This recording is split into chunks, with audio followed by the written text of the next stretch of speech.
Ternyata bro, si Rizky lama karena ada alasannya. Saat Rizky nunggu antrian, Rizky ngelihat Pak Amir di tangga. Pak Amir ini manggil salah satu karyawannya.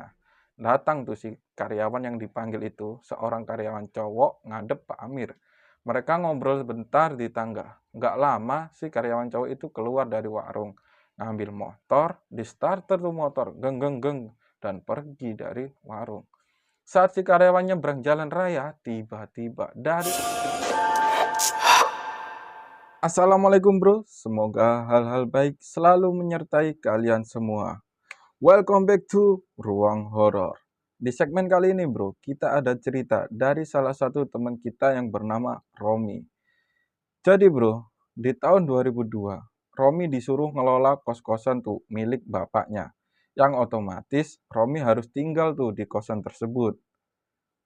Romi saat itu bro, ngajak dua teman kuliahnya untuk tinggal bareng. Nama temannya Rizky sama Udin. Selain kos-kosan bro, bapaknya Romi juga punya dua ruko yang disewakan. Satu ruko ada di depan kosan dan udah disewa tuh sama warga kampung, namanya Pak Man.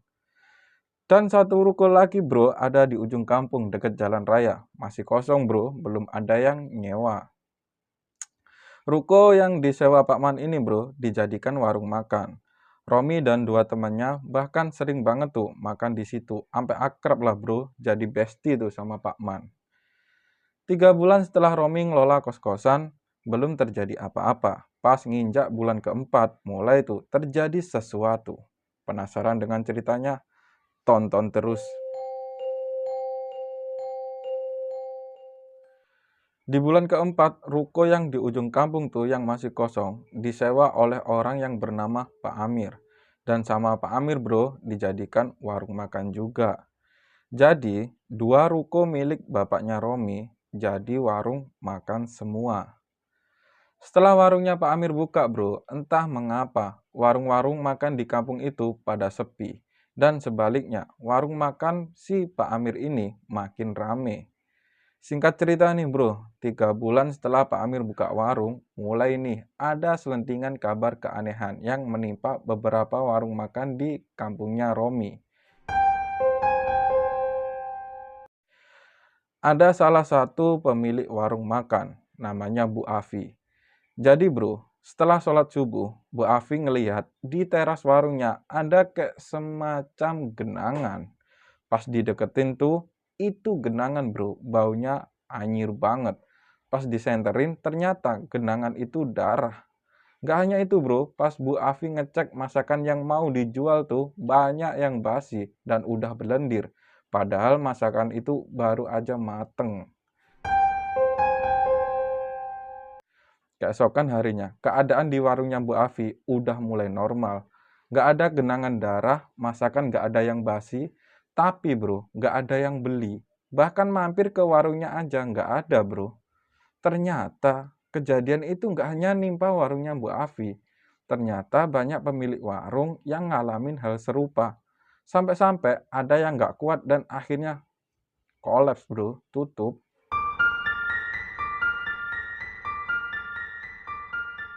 Balik lagi ke Romi bro. Saat Romi menceritakan kejadian yang dialami oleh Bu Afi, kedua temennya ini, si Rizky sama si Udin tuh, Romi dapat cerita lagi tentang Pak Amir dari si Udin.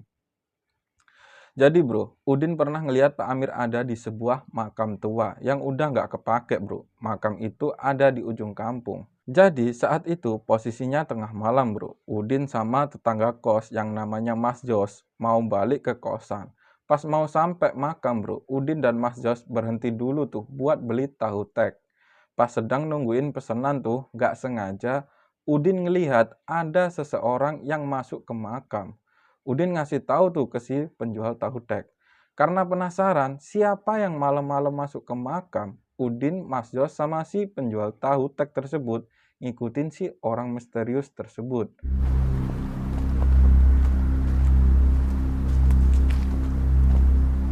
Diikutin tuh pelan-pelan, pas makin deket mereka sembunyi tuh.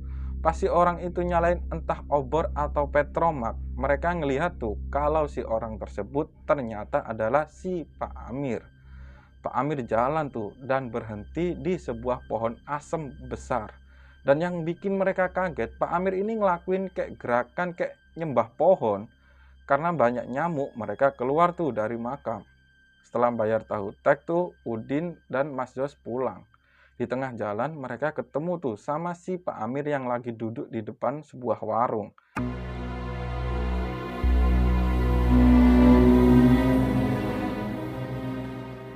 Disapa tuh sama Udin dan Mas Jos. Pas Udin merhatiin tuh si Pak Amir dari bawah sampai atas, celananya Pak Amir di bagian dengkul kotor bro, yang otomatis ngiyakinin Udin kalau yang dilihat di makam tadi itu beneran si Pak Amir. Dan yang bikin tambah yakin pas Mas Jos tanya ke Pak Amir, tengah-tengah malam gini dari mana Pak? Dan Pak Amir ini keceplosan dong, beliau jawab dari makam, meskipun diralat dari sebelah makam.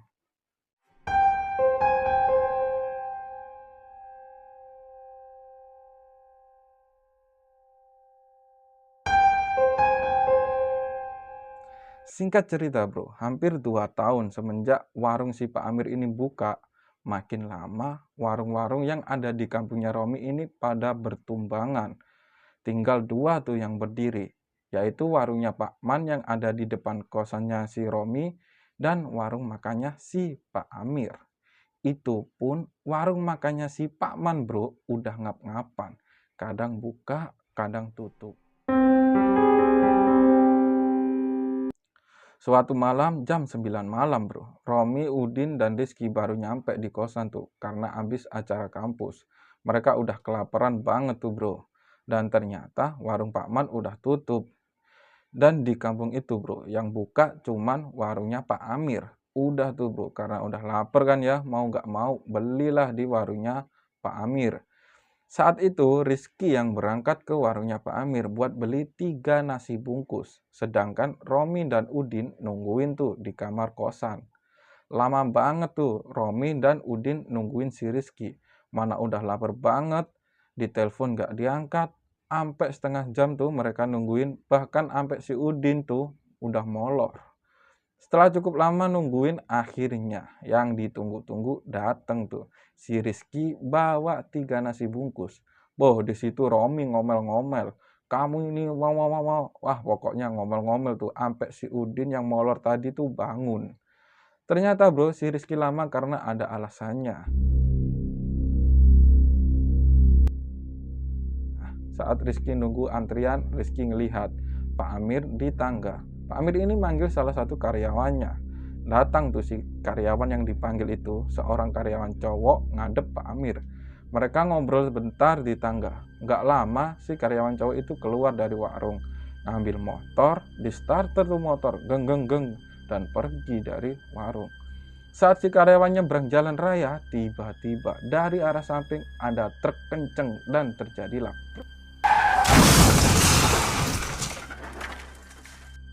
Karyawan Pak Amir mental tuh. Boh, warga langsung ngerubungin tuh si karyawannya Pak Amir. Dan kondisi si karyawan bro, mengenaskan banget. Boh, pokok nggak karu-karuan lah. Dan yang bikin Rizky merinding bro, pas Rizky ngelihat si Pak Amir itu, Pak Amir ini kayak senyum sambil manggut-manggut. Kayak gitulah pokoknya. Pas balik ke kosan, Rizky bareng tuh sama seorang warga yang abis ngelihat kecelakaan tadi. Si warga ini nyeplos. Duh, kasihan, pasti dijadikan tumbal tuh sama si Amir itu.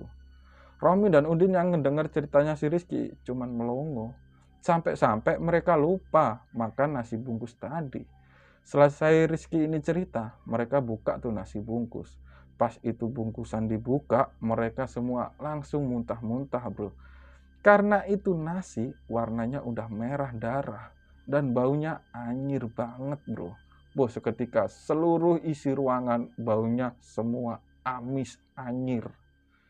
Abis muntah-muntah tuh, Romi copot kaosnya, ditutup hidungnya pakai kaos buat ngambil itu bungkusan. Setelah dapet tuh bungkusan, dia langsung buang tuh ke tempat sampah. Abis ngebuang itu bungkusan, disemprot tuh seluruh ruangan pakai pengharum ruangan.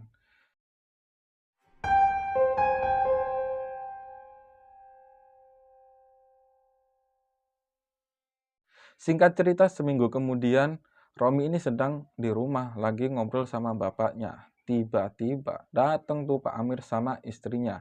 Ternyata saat itu Pak Amir mau memperpanjang sewa ruko.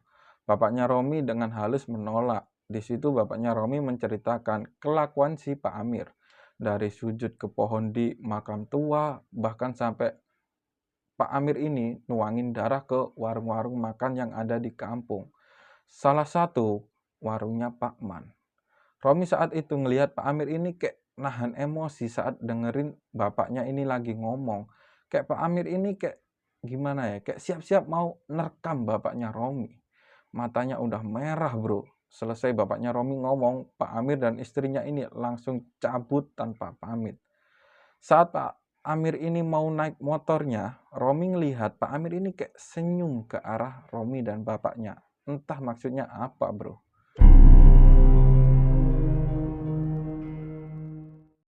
Seminggu setelah Pak Amir datang ke rumahnya Romi, ruko yang disewa Pak Amir ini udah kosong. Termasuk rumah yang juga disewa oleh si Pak Amir. Udah bersih tuh tanpa ada satupun barang yang tertinggal. Tapi bro, ternyata meski Pak Amir udah pergi, masalah nggak selesai. Sekarang giliran keluarganya Romi yang kena teror. Seminggu setelah perginya Pak Amir dari ruko, masih aman-aman. Belum terjadi apa-apa bro. Tapi menginjak minggu kedua, keganjilan mulai terasa. Saat itu musim libur semester bro. Udin dan Rizky pulang tuh ke kampung halaman masing-masing. Yang otomatis Romi sendirian tuh di kos. Malam itu Romi makan tuh di warungnya Pak Man. Saat itu ada Mas Jos. Mereka ngobrol-ngobrol di situ. Saking asiknya tuh nggak kerasa. Udah jam 12:30 malam. Karena udah ngantuk banget, Romi pamit tuh ke Mas Jos dan Pak Man buat balik ke kos. Dan pas sampai di kos bro, Romi langsung masuk tuh ke kamar. Dan yang dituju pertama kali ialah kamar mandi. Pas sampai di kamar mandi bro, Romi ngelihat ada genangan warna merah di lantai kamar mandinya. Makin lama genangan itu ngeluarin bau. Dan baunya anyir banget. Seketika Romi ini langsung keinget tuh dengan bau dari nasi bungkus yang dia beli dari warungnya Pak Amir. Boh, Romi langsung berpikir, apa jangan-jangan ini ada hubungannya dengan Pak Amir? Dan mulai dari sini bro, teror di keluarganya Romi dimulai. Yang jadi pertanyaan bro, dari manakah genangan darah yang ada di lantai kamar mandinya Romi ini berasal?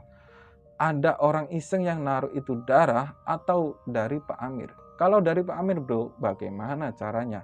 Kan Pak Amir udah pergi dari kampungnya Romi. Penasaran dengan ceritanya? Kita lanjut di episode selanjutnya. Sebelum berpisah bro, jangan lupa subscribe dulu biar tahu kisah Romi selanjutnya. Dan biar gua lebih semangat menemani kalian dengan kisah-kisah horor lainnya.